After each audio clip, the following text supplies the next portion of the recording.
What is up, ladies and gents? This is Oprelia AI, and today we're going to be diving into top 5 ChatGPT alternatives. Now, why exactly would you be switching out from ChatGPT? I think there's a couple of reasons. One is region restrictions, so this is not available on China, Russia, Iran, and other places. And I think that list is going to get bigger in the future. More restrictions are going to come for it. Then, secondly, there are a lot more tools which are a lot more tailored towards to a certain niche like business or marketing or sending business emails or writing social media profiles. Those do a lot more better job than the ChatGPT does. And obviously then there's like extensions and mobile versions which are not really that available yet on ChatGPT. I know there's some, but they're not as great and they're not official. And then lastly, yes, the ChatGPT does have congestion. It goes down at times again, which is not very convenient when you really need it.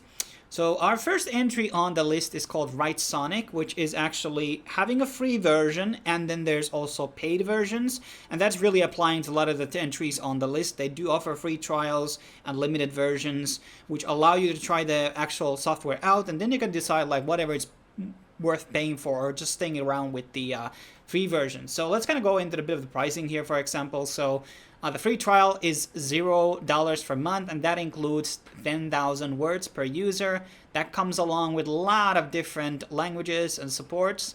But there's obviously other versions which are starting from $16 a month. That is based on whatever you're going to be doing, the annual or the monthly plan. So start at $20. And these are going to be including obviously a lot more capacity. And this can be adjusted here on their service. And there are going to be a lot more different things that are added on, like integrations to certain things, brand voices, and then obviously there's like API access and like a lot of things. These are kind of more tech-heavy things, and maybe not all people are going to be understanding it. But I'm saying that it's going to be giving you access to a lot more different things out there. So that's kind of like a breakdown of the prices. I think it's pretty middle of the pack, I would argue. This business plan is also not too bad at $12.6. And then there's a GPT-4 version, which is also available on the business model. So the normal is 3.5. Now, there are a lot of other things which WriteSonic comes along with. So it's been used by a lot of different companies out there who are using it to write descriptions, e-commerce, and stuff like that. And it's definitely seems to be more tailored towards to blog writers and e-commerce and just like anything marketing and business related.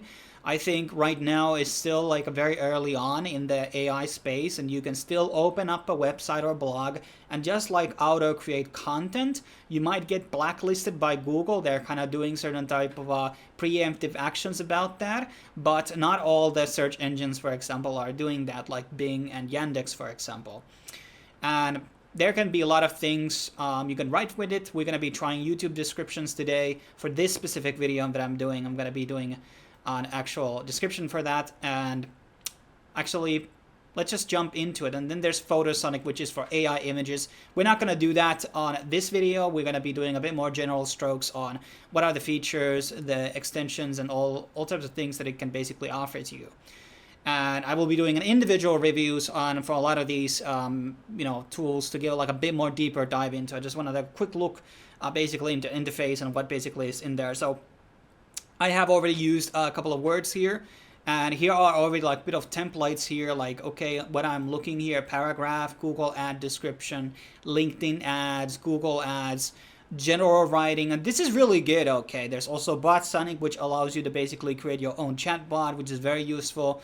Amazon product description. So as you can see, there's a lot of business orientation, and you are looking for something very, very specific here. And we are probably going to be doing some type of a summary here. What would be a good, I wonder what category we should actually look into here. But we can just go into the normal one, AI article 4.0. And topic will be best ChatGPT alternatives to try. And you can like search keywords. That's also something you can do with this. There are a lot of different things that this tool can basically do. And that's what I kind of like about it, because if you're ChatGPT, you don't exactly always know what to like prompt. And that's the thing with like Mid-Journey and Stable Diffusion. A lot of people don't actually have a good idea what they're going to be starting out with.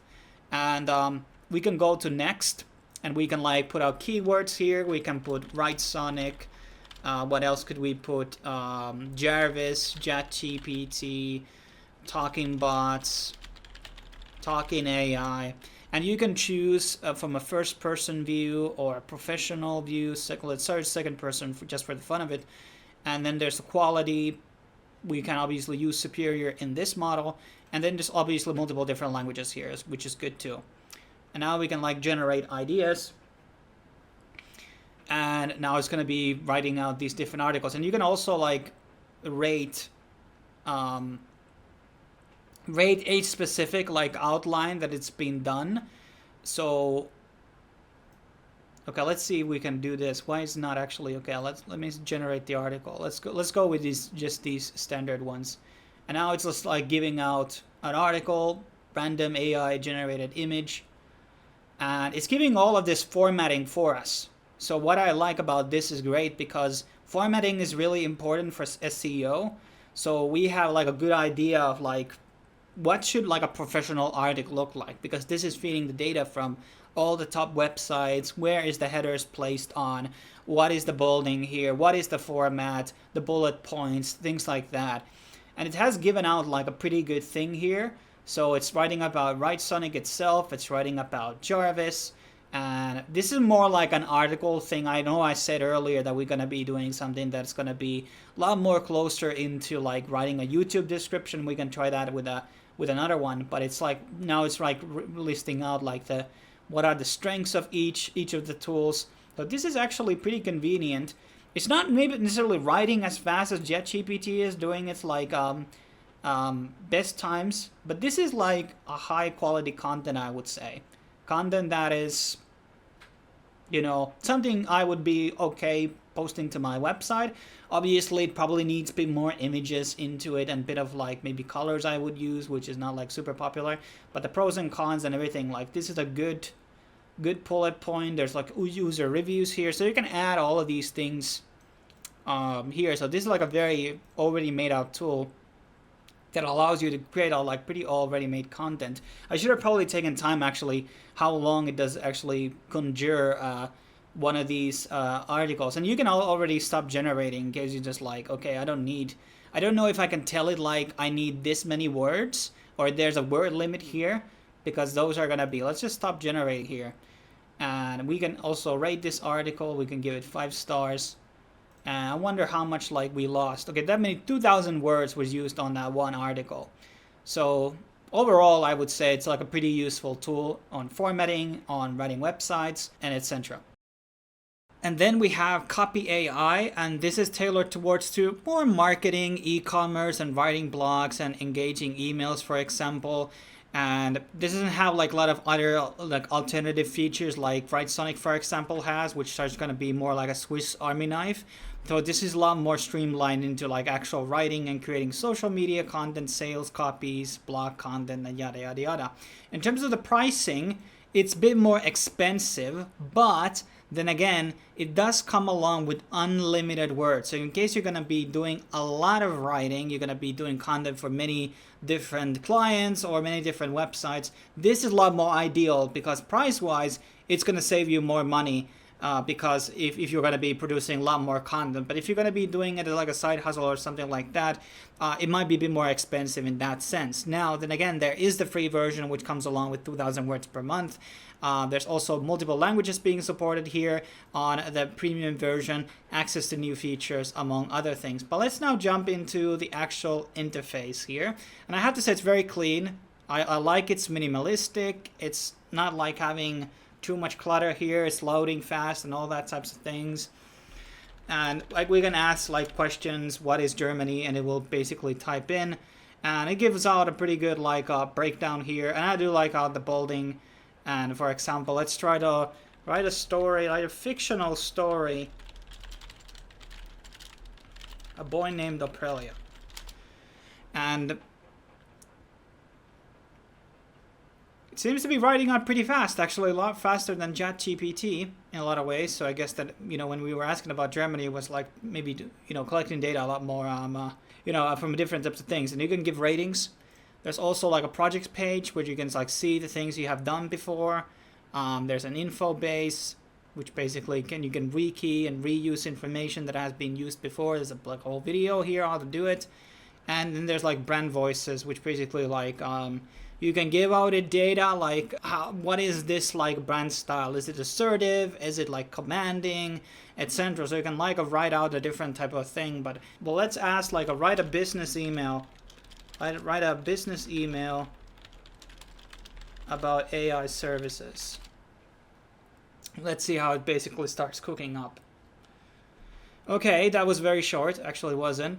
So this looks pretty good. So one of the things is that, yeah, this could be used as a template here, you know, so pretty nice. But once again, this is a lot more streamlined, a bit more simpler version compared to, you know, WriteSonic, for example. But it also has its benefits, and it's like really good for this type of specific niche. If you're gonna be writing emails, you gotta be writing different types of things. But I recommend obviously checking it out yourself. Moving on.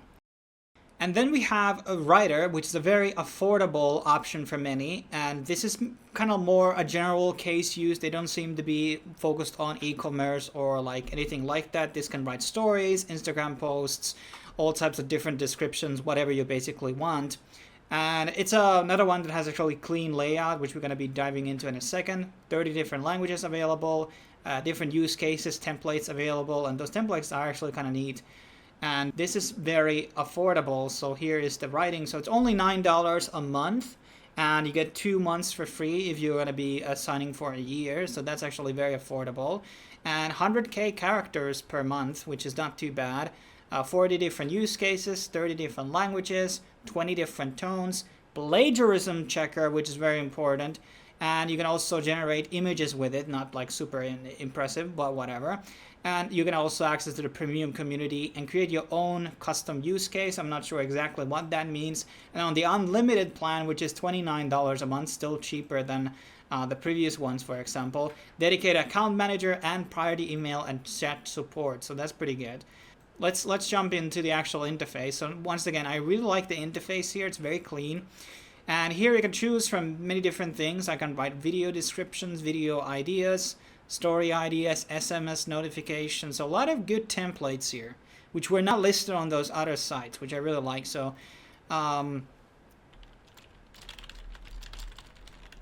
channel about teaching people of AI tools and services. And let's put creativity to max, so you can have a bit more like creativity. You can have different variants, and you can also choose the tone here. That's very important. Like, let's go passionate. Let's see what is basically cooking up for us, and how fast it's basically writing us the description. And this is something I could be using, so it's not too bad. Are you ready to unlock the limitless potential of artificial intelligence? Blah blah blah. Okay. So yeah, these are all the three different variables here. So not actually bad at all. These are something I could use. These the first one and the third one. Let's try to do something else. Block. Let's see. And it seems to be quite fast too, which is important. That's why they kind of were marketing on the before. So here we have step in the future of AI services, blah, blah, blah. But I don't like the formatting here, but that's maybe something they could maybe add in the future. You can also image description. Let's just do blank image with bird on it. Let's see what's basically giving us here.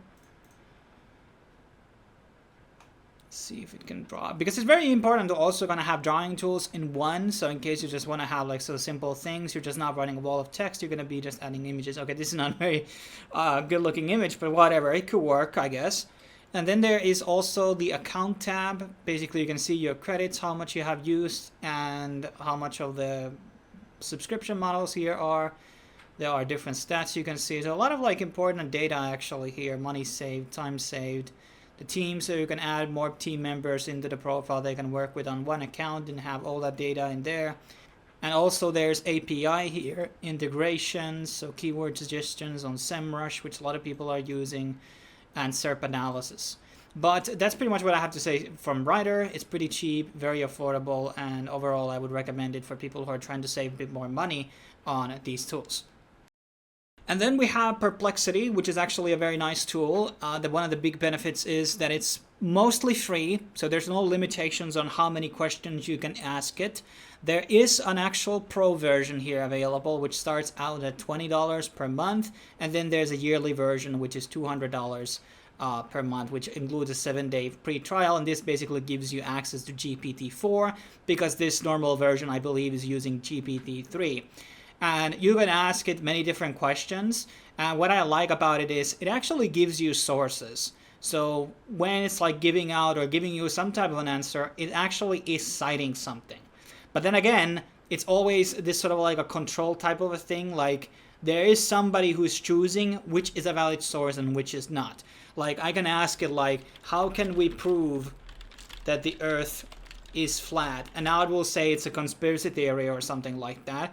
And it's not plausible. So it's like asserting type of a dominance here instead of like playing around like, you know, saying this is fake news or whatever. And that's something I don't really like that these AIs are doing. I don't like them to be like the arbiters of like this is science and that is not science or whatever, even though there's sources there. And I'm not saying I'm a flat earther or anything like that. I'm just saying that it's having this sort of a like hegemonic view on the facts, and that's like very dangerous when it comes to these ChatGPT style tools, because people are taking them for granted as like real evidence, even though there's been cases where I think somebody actually used that ChatGPT in court or whatever, and it basically made up cases or something like that.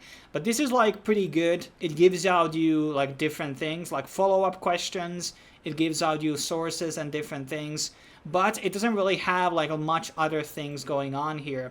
And you can use the Copilot feature, and this allows you to ask like very like serious questions. But I don't know, let's try it. So let's see if it actually can conjure something like this. It's taking a lot of time here at least. So it gives us like follow-up questions, and it will basically read out something like that. It's basically searching out the web, and there's like okay, it's not even coming out with my YouTube channel, but it did actually write up here, which is not too bad. I don't know why you need sources here for my business email, but whatever, it's okay. But that's basically what I have to share with you guys today. There are some other alternatives out there, and I didn't want to make this video too long because I babble too much in general. But in case you find these actually really good, you can check them out in the description down below. Subscribe to my apps and etc. And I will be seeing you in the next video when that will be flashing out. Thanks for watching, and I will see you soon.